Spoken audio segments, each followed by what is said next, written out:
हैन सबै नेपालीलाई थाहा छ हैन त्यही पनि पासपोर्ट कसले गरिसक्नु भएको छ उहाँको पासपोर्ट देखाउनुस् कार्टुन नै फुट्छन् आज पाएर एकदम खुसी नमस्कार साथीहरु म छु गणेश तपाईहरुको साथमा आज नयाँ ब्लग ल्याएर उपस्थित भइसकेको छु now I am going to check a passport हाम्रो दाजुको पासपोर्ट बनाएको थियो हामीले केही दिन पहिला हैन अब चाहिँ हामी पासपोर्ट कलेक्ट गर्न गइरहेका छौं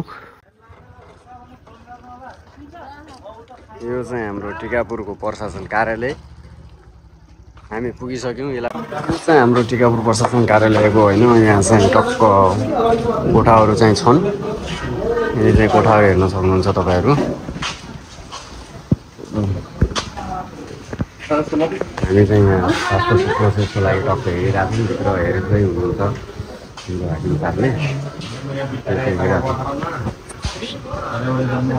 हाम्रो दाइको पासपोर्ट चाहिँ यहाँ आइसक्यो हैन अब कलेक्ट गर्ने लगेर जाने जिन्दगी मोज छ पासपोर्ट समात्ने हैन टक्क पासपोर्ट समात्नु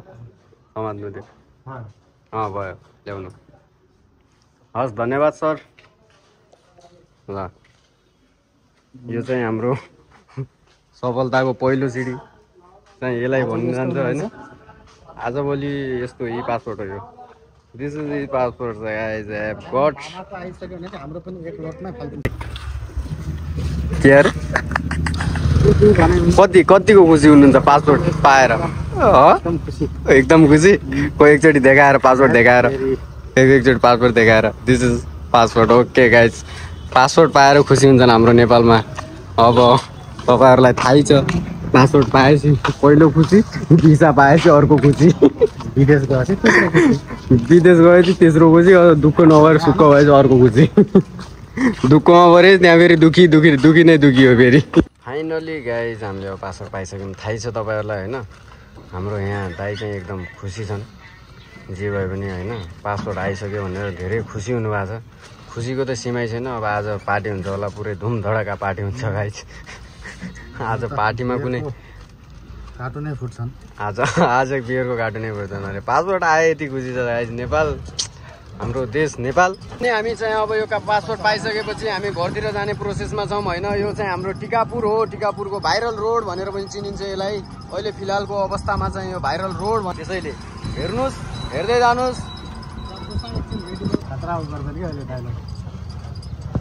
ल यहाँ चाहिँ हामी अर्को पासपोर्ट कलेक्ट पर्सनलाई हेर्न चाहन्छौँ हेर्दै जाउँ है ल हेर्नुस् ल आइरहेछन् उहाँहरू चाहिँ उहाँहरूले पनि पासपोर्ट पाएर एकदम खुसीको कुनै सीमा छैन है हेर्नुस्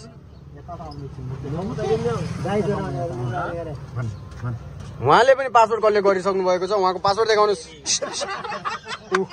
यति खुसी छन् उनी पनि उठाउनु त्यसमा त्यो पनि छ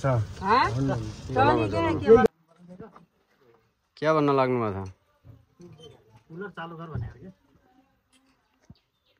धेरै नै त्यहाँ नाटक नगर्ने म आफै पनि भन्छु अब यस्तो होइन कि हाम्रो देश छोड्नुपर्छ त्यसलाई चाहिँ हामीले प्रोत्साहन दिनु हुँदैन हैन तर के गर्ने अब